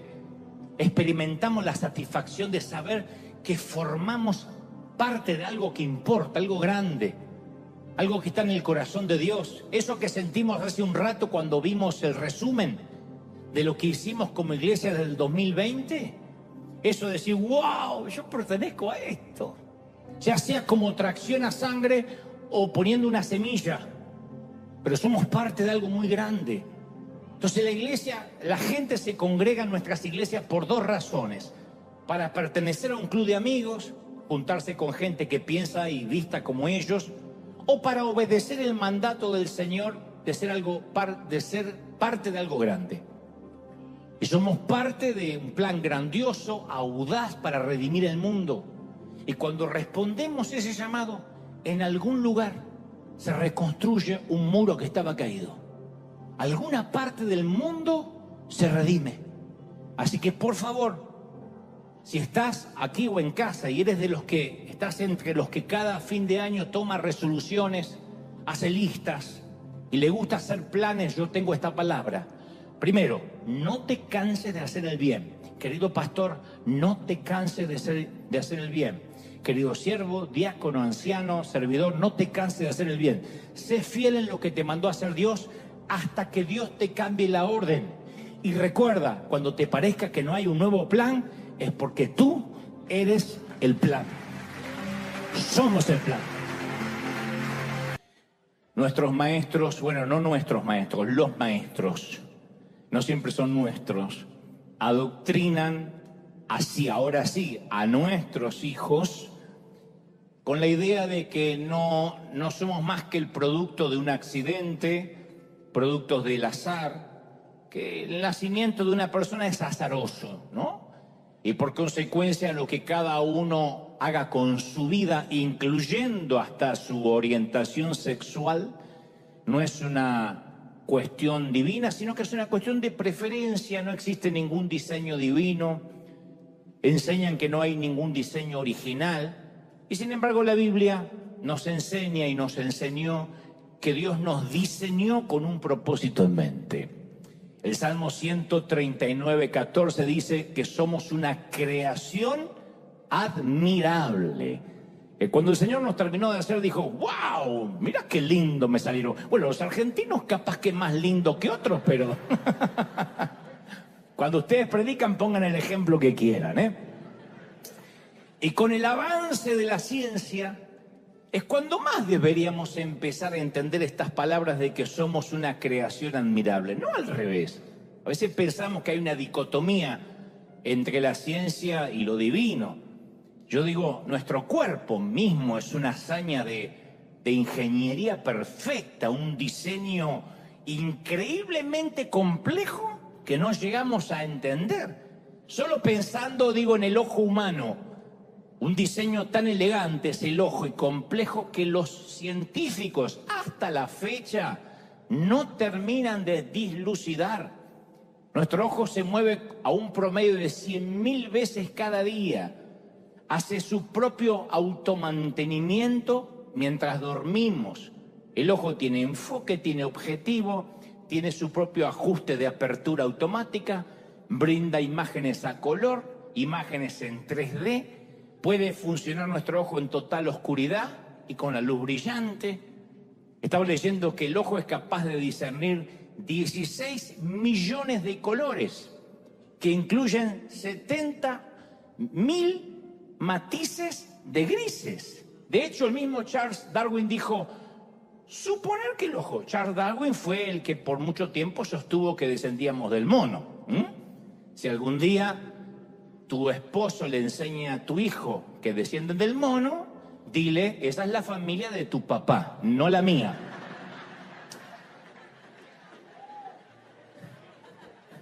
Charles Darwin dijo, suponer que el ojo, con sus mecanismos de ajuste focal, de luz, de corrección, de defectos cromáticos y esféricos, se formó de la evolución natural, lo debo confesar, es el absurdo más absoluto, solo del ojo. Ni hablar de nuestra piel, que un solo centímetro cuadrado de nuestra piel tiene 3.000 células sensoriales, 12 sensores de dolor, 200 sensores al calor, 700 glándulas sudoríparas, 1 metro de vasos sanguíneos, 3 millones de células. Estás diciendo, yo no sabía que tenía todo eso encima. 4 metros de nervios que envían al cerebro mensajes a una velocidad de 320 kilómetros por hora. Nuestro cerebro pesa 1,5 kilos. Algunos pesan más, algunos pesan menos, pero 1,5 kilos. Y contiene 12.000 millones de células, que cada una está conectada con 10.000 células cerebrales más, lo cual implica 120 billones. como decía mi maestra, con V de vaca larga. Billones de conexiones. Nuestras moléculas de ADN contienen la información más detallada de todo el universo. Entonces, y por supuesto no estoy hablando de la maravillosa teoría de las maravillas de la gravedad o el sistema solar o el perfecto equilibrio entre el nitrógeno y el oxígeno de la atmósfera que hace posible la vida terrestre. O sea, ¿qué otra evidencia necesitamos para darnos cuenta que nuestro mundo fue creado con la más alta inteligencia, sabiduría, enfoque, propósito? No hay una sola persona en base a esto que haya sido creada como accidente o como producto del azar o el producto de un simple encuentro sexual entre dos personas. Entonces, todos los que hemos nacido somos una obra de arte intencional, creada por la mano de este mismo artista maestro. Eso ya merece un agradecimiento para decir, no lo había pensado. Dios me hizo intencionalmente, ¿o no? Dios le dijo a Jeremías, antes que te formaras en el vientre, ya te había elegido. Antes, ya te había apartado, te había nombrado profeta para las naciones. Jeremías 1:5. Antes que fuese formado en el vientre, no cuando lo vio como un feto. Antes. El Salmo 139:15 grafica las palabras de David que dice, mis huesos no te fueron desconocidos. Cuando en lo más recóndito del vientre de mi madre yo era formado, cuando en lo más profundo de la tierra yo era entretejido, tus ojos vieron mi cuerpo en gestación. O sea que las primeras ecografías fueron un invento del Señor. Todo estaba escrito en tu libro, dice David. Se estaban diseñando aunque no existía uno solo de ellos. Ni uno de mis días existía y tú ya los estabas diseñando. Entonces, Dios llamó profeta a Jeremías antes que naciera. Llamó predecesor a Juan el Bautista antes de que naciera. Llamó libertador a Sansón antes de que naciera. Y a mí no se me ocurre un mejor ejemplo de cómo Dios nos va revelando para qué. Yo no estoy diciendo que no haya veces son legítimas para esperar en el Señor. Pero la mayoría de las veces que decimos estoy esperando en el Señor es una excusa, especialmente cuando ya sabemos lo que tenemos que hacer. El Señor no dijo, vayan y anuncien, pero igual esperen a que yo le diga cuándo es el tiempo, Vayan y anuncien, pero siempre esperen una reconfirmación, porque a lo mejor yo estoy medio con un desfase hormonal y cambio de opinión. Cuando los israelitas tenían que cruzar el Mar Rojo y los egipcios venían atrás, pisándole los talones, se quejan con Moisés. Moisés ora y Dios dice esta famosa frase que no es muy conocida, pero está en las Escrituras. Le dice, Moisés, ¿por qué clamas a mí? Dan ganas de decirle, ¿y a quién otro voy a orar? Pero lo que es una pregunta retórica la de Dios. Dice, ¿por qué clamas a mí? Dile a los hijos que marchen. ¿No nos han dicho los padres alguna vez eso? ¿Qué me venían a decir a mí? ¡Limpia tu cuarto! Esto es lo que Dios dice. ¿Qué me vienes a orar a mí, Moisés? Hablas como un padre. Dile a los hijos de Israel que marchen. Y pero está el Mar Rojo y que marchen. ¿Por qué clamas a mí pidiendo mi voluntad? Dice hoy el Señor. Cuando ya te di hace años las órdenes para actuar y marchar. La gente que dice que yo todavía no tengo un plan, porque ya Dios no te va a repetir la misma orden. Yo soy, y muchos de ustedes son jefes o tienen gente a cargo, somos personas injustas y aún así no nos gusta repetir las órdenes. Especialmente si somos pragmáticos, claros. Cuando yo puedo repetir una orden que dice, perdón, tal vez Dante no te explicaste bien, y me explico mejor, porque puede que sea, le doy el beneficio de la duda. No obstante, cuando ya di la orden de manera clara, y el tipo se queda ahí, el empleado no hace lo que le digo que tenga que hacer, tiene un problemita más grave, ¿no? Otra excusa muy Creativa es, no, yo te entiendo, pero lo que quiero es, no quiero adelantarme a Dios. Yo me imagino a Dios diciéndole a Gabriel, este tipo es demasiado rápido. Me cuesta seguir el ritmo. Me distraigo un poquito y el tipo se me adelanta. No quiero adelantarme a Dios. Yo pienso que a veces estas cosas tenemos que decírselas a Dios para que se ría un rato, porque no quiero adelantarme a Dios. ¡Oh, el adelantado! Perdón, señora adelantada. Está bien, señor, te espero, pero apúrate. No es así. Lo más probable es que Dios esté esperando que nosotros movamos el trasero y no al revés. Entonces, mientras que exista gente que busca la voluntad de Dios, hay muchos otros que directamente van y la hacen, punto. En Lucas 9:59 leemos la historia de alguien a quien Jesús la llama para que lo siga. Le dice, sígueme. Dice que le dijo a una persona, un muchacho, sígueme. Y el muchacho le dice, Señor, déjame que primero entierre a mi padre. Jesús le responde, deja que los muertos entierren a los muertos. Tú ve y anuncia conmigo el reino de Dios. Otra orden que el tipo no quiere seguir. Y yo tengo que confesar desde que escuché esta historia de niño, que gran parte de mi vida no entendía este texto.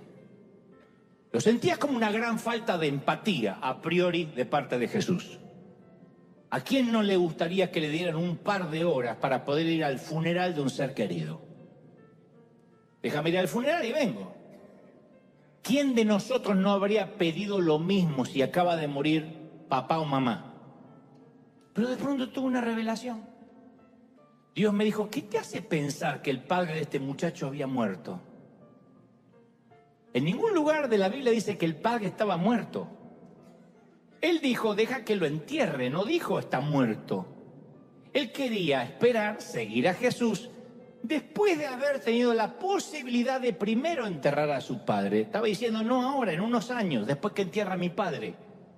Lo más probable es que el padre fuera anciano, ya no fuese a vivir muchos años más, y el muchacho pensó, una vez que mi papá haya muerto, va a ser un buen momento para seguir a Jesús. Tal vez pensó que Jesús iba a seguir ahí los siguientes 50 años, que Jesús lo iba a encontrar en 30 años predicando y enseñando, que seguramente le quedaba mucho tiempo por delante. En 3 años más Jesús iba a estar en la cruz.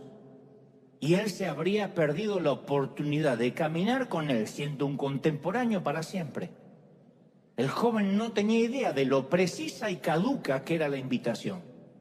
Y se perdió la oportunidad de su vida por una mortal frase que usamos mucho nosotros. Déjame que primero.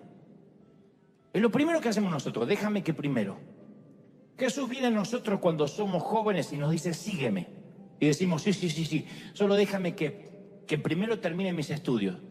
Pues estoy cursando ahora justo mi carrera, la que tanto me gustaba, después te sigo.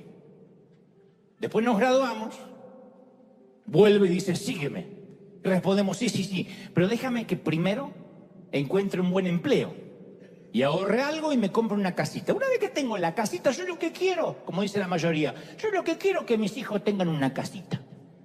Que es disfrazar la excusa de reverencia, para que suene bien. Yo lo que quiero, no para mí, para mí no. Para mis hijos. Como si él va a dormir bajo un puente. Conseguimos el empleo, él vuelve. Y dice, sígueme. Y decimos, bueno, sí señor, te seguiré, pero primero deja que mis hijos terminen en la escuela, son chiquitos, quiero estar con ellos, no me quiero perder su infancia. Crecen los chicos, se van. Y el Señor vuelve y dice, sígueme. Y decimos, sí, pero déjame que primero me jubile y una vez que me retire voy a tener mucho tiempo. Está bien, voy a ver los nietos, pero después voy a tener tiempo. Y pasan los años, más rápido de lo que esperamos. El joven se hace viejo, un día se le terminó la vida. Y un día baja nuestro cuerpo a la fosa, cavada en la tierra, y vamos a ser muchos los que no obedecimos el llamado de Dios. Entonces la tragedia más grande en el mundo es una vida desperdiciada. Cuando yo recuerdo que Dios le dice a Jeremías, desde antes que naciera yo te elegí, yo digo, entonces a todos nos pasa eso, desde antes que naciéramos nos eligió para algo. ¿Desperdiciar ese algo? Oh, por favor. La vida verdadera no tiene que ver con tener pulso, sino con hacer la voluntad de Dios. Y hay muchos que ya están muertos en vida. Por eso dijo el Señor, deja que los muertos entierren a sus muertos. Tú ve y anuncia conmigo el reino de Dios.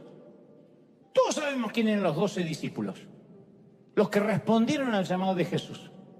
Pero me pregunto, ¿cuántos hubo que dijeron que no? Este joven podía haber sido el discípulo número 13. ¿Cómo no?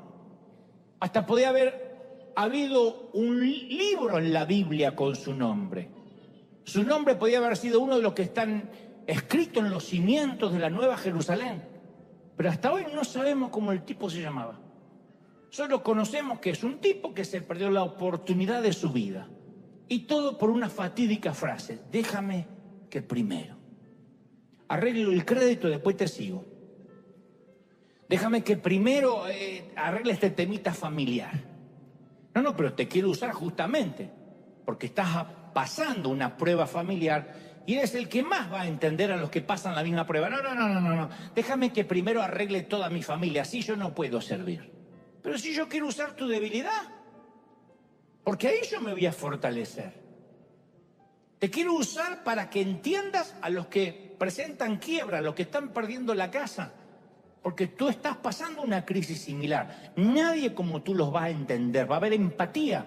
No. Déjame que primero salga de las deudas. Imagina que eres médico, el mejor médico del país, y hay una plaga mortal que arrasa la población, similar a lo que fue la más reciente pandemia. Muere gente a diestra, a siniestra, eres la única persona que da con la cura. La única persona que tiene las vacunas y las sabe aplicar. Corres al hospital, como corresponde a una persona de bien, para salvar a todos los que puedas, y de repente alguien te llama y te dice, soy de la funeraria, ¿nos ayuda a enterrar un par de muertos? ¿Qué dirías? No es que esté mal, pero si me pongo a enterrar muertos, dejo de salvar vidas. Estoy demasiado ocupado salvando vidas como para ponerme a enterrar los que ya no tienen solución. Entonces cuando Jesús llama nos está diciendo, respóndeme ahora. No, respóndeme el llamado en algún momento del año. El Señor dice, se trata de salvar vidas. Se pierden por día miles de vidas sin Cristo, que se van al infierno. El infierno es real. Y nosotros decimos, sí, en un momento este año te doy una respuesta. Él está esperando la respuesta ahora. Porque la obediencia demorada es desobediencia. Hay gente acá que tiene gente a su cargo. Díganme si la obediencia demorada no es desobediencia. Por favor, Juan, ¿me corres el automóvil de ahí? Sí, ya voy. Y lo corre 5 horas después. Y te dice, pero yo lo hice. Pero es desobediencia. Pero lo hice, sí, pero 5 horas más tarde. Entonces, la mejor amiga del enemigo es la postergación. El enemigo no te va a decir, predicarle a los inconversos está mal. Te va a decir, está muy bien, pero ahora no. Porque el diablo sabe que postergar la obediencia es desobediencia, gente. El enemigo sabe que el mañana nunca llega, especialmente para nosotros los hispanos. Y hay mucha gente que se ha perdido la salvación, no porque la rechazó, sino porque el enemigo los convenció de postergarla un poquito más. Arregla este problema y después vas a la iglesia. ¿Qué vas a ir así con todos estos líos? Convenció a los jóvenes de que les queda mucho tiempo por delante. A otros los convenció que esperaran a causa de algún pecado que no están dispuestos a soltar. No. Primero vamos a resolver este pecado, te dice el enemigo. Resuélvelo. Y después vas a tener tiempo de servir a Dios. Pero con este pecado no te atrevas a tocar las cosas santas. Y logra que postergues. Porque el enemigo sabe que no hay una oportunidad más ideal para seguir a Jesús que el momento justo en el que te llama. No sé si oíste algún predicador alguna vez decir, hoy es el día de la salvación. Generalmente los evangelistas solemos decir, hoy es el día de la salvación. Pero este versículo no existe en la Biblia. En realidad existe en 2 Corintios 6:2, he aquí, ahora es el día de la salvación. No, hoy es el día. ¿Y qué sé yo? ¿Y antes de las 12? ¿Antes de brindar? No, ahora. Porque hoy es el día, no transmite la urgencia. Ahora. Entonces, si alguien se está ahogando, no necesita que lo rescaten en algún momento del día de hoy. ¡Me ahogo! Ya va. Tenemos hasta las 12. No, ahora. Entonces, cuando Jesús llama, no está diciendo, respóndeme el llamado en algún momento de hoy. En algún mes del próximo 2024, respóndeme el llamado, ¿sí? Yo igual te dejo la llamada abierta. No. Él está esperando nuestra respuesta ahora. ¿Sí o no? Me está mirando diciendo, bueno, lo voy a pensar. ¡No! ¡Ahora! Tenemos el mandamiento más importante y más crítico de todos. Cuando los terroristas atacan un país, como fue, insisto, el 9/11, el fatídico 9/11, automáticamente el presidente de la República pasa por encima del Senado, pasa por encima de cualquier estructura gubernamental y se convierte en comandante en jefe de las Fuerzas Armadas. Esto significa total autoridad para responder, porque está en guerra el país. No puede. Y vayan al Congreso, voy a poner una ley si es que atacamos, respondemos. No, urgente, estamos bajo fuego. Entonces, alrededor de nosotros mueren millones de personas. ¿Tenemos nosotros la respuesta para la plaga del pecado y la muerte? ¿Sí o no? Bueno, hay 3 que dijeron que sí. El resto, ¿sí o no? ¿Sí o no? ¿Sí? Bien. Mira, vos entendió el nene.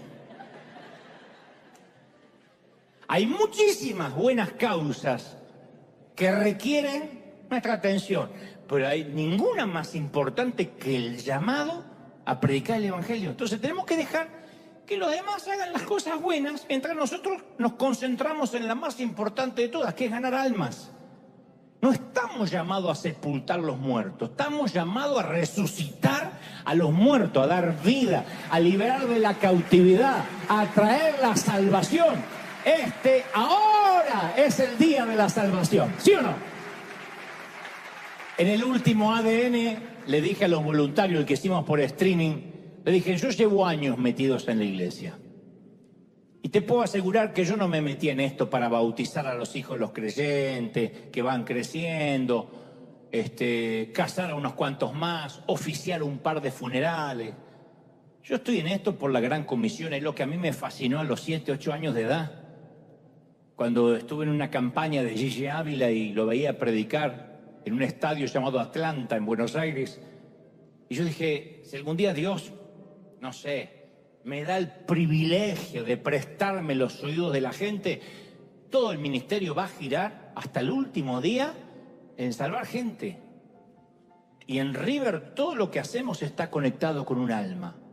El evangelismo es parte de nuestro manual de estilo. No somos una iglesia de grupos pequeños o fundamentado en estudios bíblicos o llena de actividades internas. No somos una iglesia que genera música novedosa. Nosotros no somos ni Bethel ni Elevation, con el mayor respeto que me merece y me encantan, pero no somos una iglesia que trae muchos invitados, que hace congresos proféticos, que tiene varias reuniones semanales. Todo eso está muy bien, pero nosotros no somos eso. Starbucks no vende hamburguesa ni vende asado argentino, aunque serían millonarios vendiendo lo último, pero no lo hacen. Muchos me dicen, ya que llega tanta gente a River, ¿por qué no agregan más actividad? Y yo respondo, una de las razones quizá por la que llega tanta gente es porque no agregamos más actividades. Somos de la filosofía, si no está roto, no lo arregles.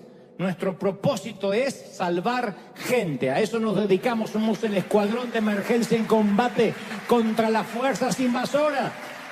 Cuando no hay plan, eres el plan. ¿Cuántos lo creen? Díganme amén. Y nosotros, por lo general, especialmente para estas fechas, estamos esperando el nuevo plan para el año. Señor, dame un plan, dame una resolución, dame un proyecto. Pero en realidad nosotros somos ese plan. Nosotros esperamos un plano y Dios dice, no, tú eres el plano. Por eso yo insisto con la pregunta, ¿qué es lo que nos hace llorar, sufrir, ayunar, tener una visión y querer actuar en consecuencia de lo que sentimos? Porque llorar podemos llorar todos. Para Nehemías lo que lo conmovió fue ver el muro destruido de su patria. Pero uno de los errores que solemos cometer, por eso quiero ser muy práctico en esto, es que creemos que Dios nos va a llamar a hacer algo si es que nos merecemos, o mejor dicho, cuando nos merezcamos tener un llamado. O sea, cuando creamos que tenemos la capacidad o estamos calificados, ahí Él nos va a llamar. Pero por lo general lo que nos hace llorar tiene que ver con áreas de nuestra propia debilidad, no de nuestra fortaleza. Por ejemplo, si luchaste mucho tiempo con la pornografía, es muy posible que Dios te dé una carga por hombres y mujeres que están luchando con eso. Porque nadie como tú los vas a entender. Otro que nunca luchó con la pornografía le parece una bobería. Dice, pero mirad esa estupidez. Pero si estuviste preso, lo más probable que ese sea tu motor o tu catalizador o lo que te promueva a querer hacer algo. Si atravesaste una crisis matrimonial, es muy posible que Dios te dé una carga por los matrimonios que están rotos, porque pocos lo ven como tú. Pocos entienden tan bien una crisis matrimonial sin juzgarlos. El que nunca pasó la crisis o el que la disimuló o el que no la quiere ver va a decir, hermano, lo que Dios juntó no lo separa el hombre, en el nombre de Jesús reprenda ahora, demonio, reprende y ya está. El que la pasó dice, no, es un poquito más complicado que una reprensión. No es cuestión de orar por tu marido cuando duerme, hay más que eso, o por tu mujer.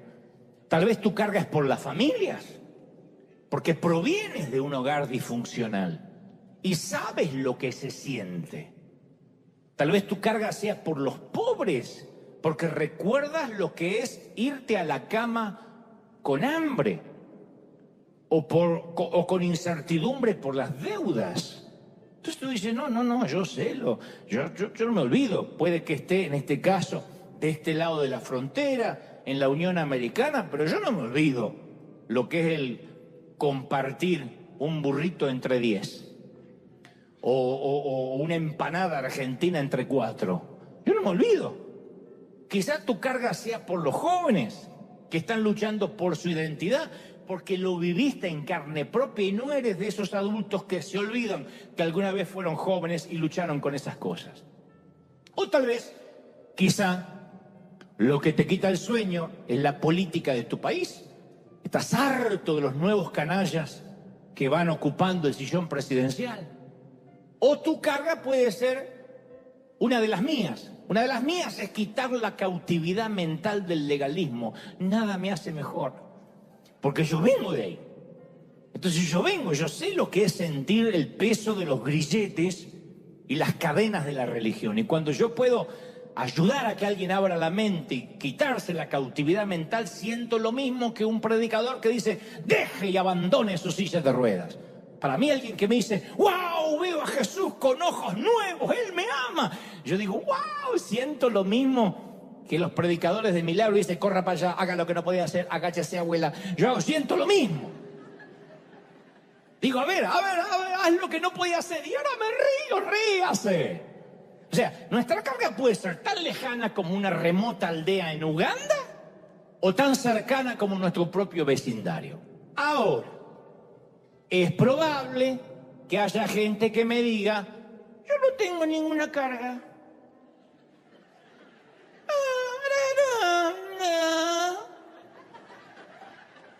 Estoy pensando si hoy comemos pollo o Mi respuesta es, si no tienes una carga, no estás viendo, no estás mirando. Si no ves ningún problema que lacera tu corazón, es que estás caminando por la vida con los ojos cerrados. Si es así, no necesitas una carga, necesitas abrir los ojos. Porque si no tienes carga por nada y por nadie, vives en una burbuja, estás demasiado cómodo a lo mejor. Y en vez de un llamado, en cualquier momento, Dios me dice, recibe esta palabra, colócala en la nevera, haz un cartelito, Dios te va a dar una hermosa patada en el trasero.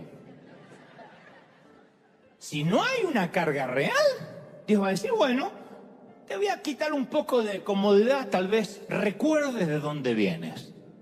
Tal vez recuerdes por qué yo te permití vivir lo que viviste para que ayudes a gente que ahora está viviendo lo mismo. Porque solemos ser desmemoriados y olvidarnos rápido de dónde Dios nos sacó. Ahora bien, si la carga que sentimos es por el hecho solo de predicar o de servir, o como algunos que dicen, yo me quiero poner una iglesia, o viajar por el mundo, eso es una realización personal. Cuando Jesús le hace un desayuno a Pedro después de la traición, le dice, Simón, hijo de Jonás, ¿me amas más que estos? Le señalan los pescados y dice, ¿me amas más que estos? Pedro contesta tímidamente, tú sabes que yo te quiero. Y el Señor le responde, apacienta mis corderos. Fíjate que Jesús no le dijo, Simón Pedro, ¿amas a mis corderos? Y entonces, conforme la respuesta, bueno, si los amas, alimenta a mis corderos. No, Jesús le preguntó, ¿me amas? Porque el ministerio de Pedro a los corderos tenía que ser motivado por su amor a Cristo, no por amor a los corderos. ¿Me siguen, sí o no? ¿Amas a Jesús? Es la pregunta clave. Y eso debería bastarnos para que ofreciéramos la vida al servicio de nuestro Rey. Señor, yo te amo. Por eso te quiero obedecer. Lo que quieras que haga en el 2024, lo voy a hacer. Porque yo te quiero obedecer. Entonces, grábate esto. Cuando no hay plan, eres el plan. Cuando no hay plan, soy el plan. Y Dios quiere hacer algo conmigo. Si es que lo amo.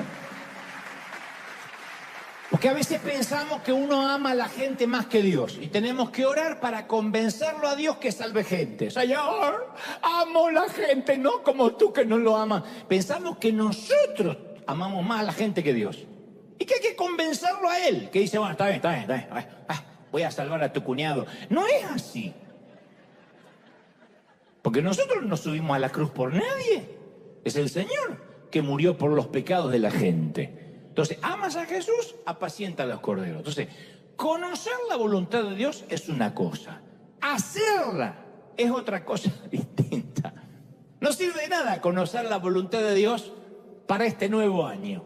Quiero que Dios me dé un decreto para este nuevo año y saber qué es lo que quiere. Si uno no está dispuesto a obedecer, ¿para qué uno quiere saber? Creo que Dios les va a decir a algunos, ¿para qué me estás pidiendo otra vez? ¿Qué tengo para el nuevo año si no obedeciste lo de hace 3 años anteriores? Entonces hay muchos que no son efectivos, que no dan fruto, no porque no tengan dones, talentos, sino porque son perezosos, que no viene al caso, no son ustedes, pero sí muchos de los que me están mirando y los del otro servicio, que son perezosos.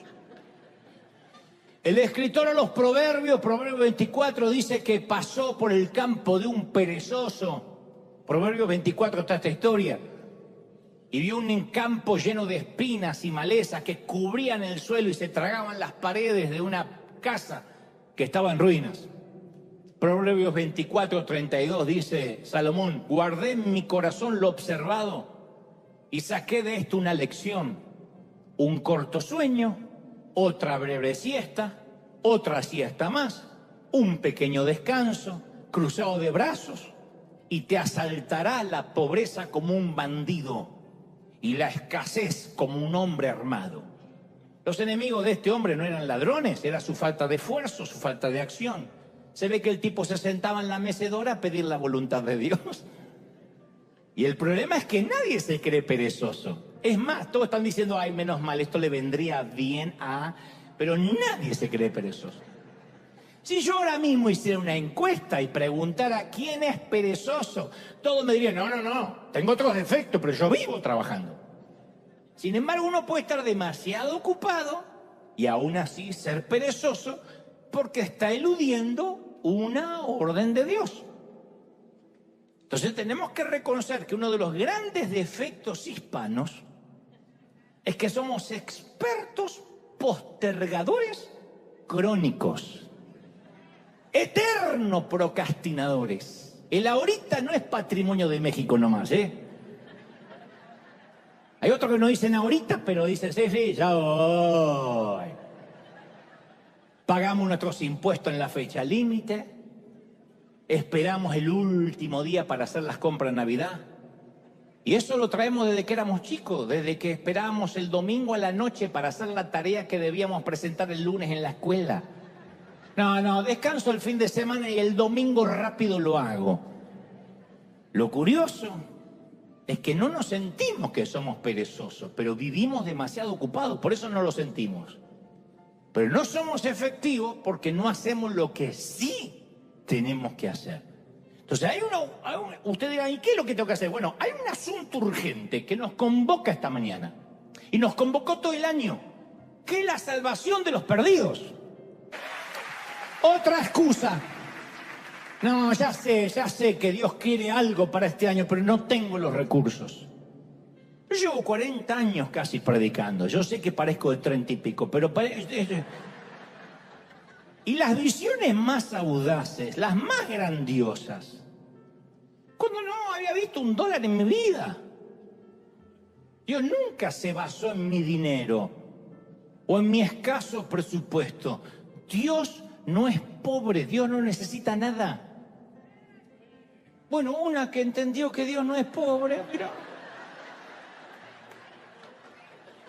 Me decepcionan, ¿eh? Cuando Dios ordena algo, Dios siempre paga por ello. Jamás va a esperar que nosotros financiemos su voluntad con nuestro bolsillo. Cuando Dios quiere algo, no pregunta cuánto cuesta. Alguien tiene que decir, ese es mi Dios, aleluya. El costo no es problema. La única cosa que determina lo que Dios puede hacer o no es nuestra disposición a creerle y obedecerle. Entonces la voluntad de Dios no está regulada por nuestro bolsillo, por nuestro dinero. Dios es un Dios informado que cuando te envía, sabe cuánto cuesta. Y Él va a proveer. Tú dices, pero no me proveyó, porque no te va a proveer antes que obedezcas. Estas señales seguirán a los que creen, no que los que creen siguen las señales. Entonces nosotros decimos, si esto es de Dios, dame una señal. No, créeme y las señales te van a seguir. No podemos poner el carro delante del caballo. Estas señales seguirán a los que crean. Cree lo que te mandó Dios. Y alguien está diciendo, pero yo no recibí una palabra profética. ¡Ahí está! Vayan y anuncien. Falta que diga cabezón, que está en River. Vaya y anuncien. Ve y anuncia, obedece, ¿sí o no? Entonces, otros dicen, bueno, pero tampoco es así nomás. No estoy a la altura. Miremos a los discípulos. Jesús no se paró en la puerta de la Universidad de Jerusalén y los agarró a la salida. Y que yo sepa, no eran las mentes más brillantes de la sinagoga. Él fue a los puertos pesqueros y eligió, para decirlo elegantemente, a unos tipos bastante brutos. Y esa destartalada cuadrilla de laicos poco instruidos no era la crema de la sociedad, pero Jesús hizo un trato con ellos. Dijo, si me siguen, yo los haré pescadores de hombres. Ese es el mismo trato que se mantiene hasta la fecha con nosotros. Si lo seguimos, Él nos hará. Entonces, seguir a Jesús es simple. ¿Viste cuando dice, mi yugo es fácil, ligera es mi carga? Es porque nosotros no necesitamos conocer el camino. A mí me fascina que yo no tengo que hacer los milagros. Yo no tengo que ser el Salvador. Seguir a Jesús no significa que tenemos que ser los sanadores. Nuestro único trabajo consiste en no poner excusas y en hacer lo que diga que hagamos. No hay alternativa a la obediencia. Cuando Dios habla hay solo una respuesta adecuada. Obediencia inmediata sin cuestionamiento. Mira, toda la creación, las galaxias, los planetas, las mareas, la naturaleza, dice la palabra que obedece a sus órdenes. Todo excepto nosotros. Una dijo, amén, sí, pero las galaxias, no vos. Ahí está Dios el día de la creación. Mira las estrellas que podrían tragarse a 1000 soles nuestros. Y las mira y dice, estrellas, ustedes, muévanse a este sitio. Empiecen en este orden a moverse en círculo exactamente como yo se los digo hasta que les mande a hacer otra cosa. Y todas las estrellas obedecen. Le dice, planetas, levántense y giren en sus órbitas y galaxias asignadas. Fórmense de la manera que los estoy ordenando y haz lo que tengan que hacer, hagan lo que tengan que hacer hasta que yo les diga otra cosa. Mira los océanos y le dice, sus cauces van a llegar hasta ahí, no más de ahí. Y los mares obedecen. Luego te mira a ti y te dice, sígueme. Ahorita. Pero déjame que primero. Y hay mucha gente que ha estado orando por la voluntad de Dios, estudiando su palabra, buscando su voluntad para este año. Y Dios ya ha hablado. Dios ya ha hablado. Nosotros no nos vino un ángel a decir, salgan a repartir comida en la pandemia. Dijo, denle vosotros de comer. Pero no lo dijo un profeta. O mejor dicho, sí, pero no un profeta contemporáneo. Estaba escrito acá. Lo dijo el Señor. River no necesita que venga un predicador a decir, pues que viene un tiempo, yo declaro que el 2024 se viene algo poderoso, se viene, tómalo, toma tu carro del año, tómalo, porque no va a pasar. La única orden que está ahí, vayan y prediquen, cabeza de termo, cabeza de zapallo, vayan y prediquen. No hay otra cosa.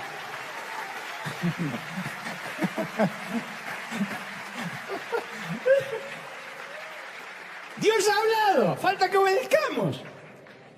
Entonces cuando me dicen, dando los tips para saber qué hizo River, cómo creció, y no pusimos a obedecer lo que está escrito.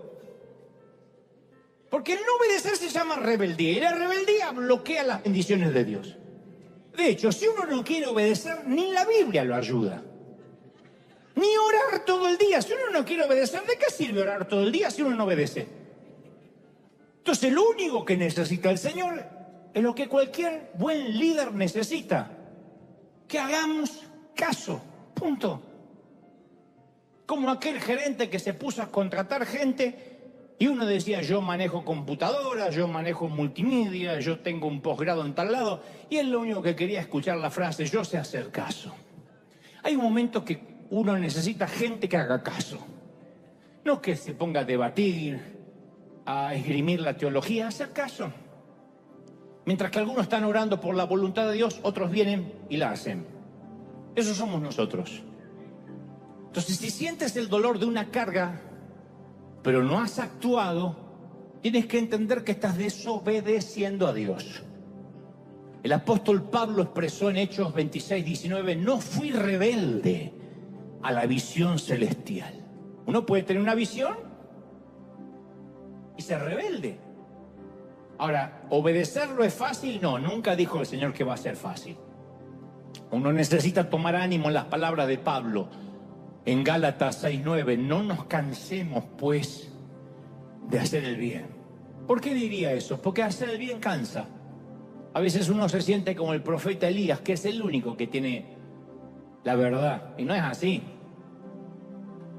Porque tu carga podría ser a incrédulos, a pobres, a indigentes, a huérfanos, a homosexuales, a familias, a niños, a jóvenes que luchan por encontrar su identidad sexual, rupturas en la sociedad, por el gobierno, Como dije, mi carga y mi llamado es el evangelismo y quitar cautividad mental. Pero para serte muy honesto y muy sincero, a esta altura de la vida tenemos confianza. Yo todos los años a esta altura tengo ganas de dejar todo. Viste que los pastores te dicen, es cuando más hay que tomar fuerza, pero yo a veces tengo ganas de decir, ya lo acabo. Y usted dice, ¿de cuándo te pasa? Desde siempre, por décadas. A esta altura, llego a estas fechas con muchas ganas de irme a vivir al Tíbet. A donde nadie me puede encontrar. Como dijo David en el Salmo 55:6, para que vean que mi cansancio es espiritual.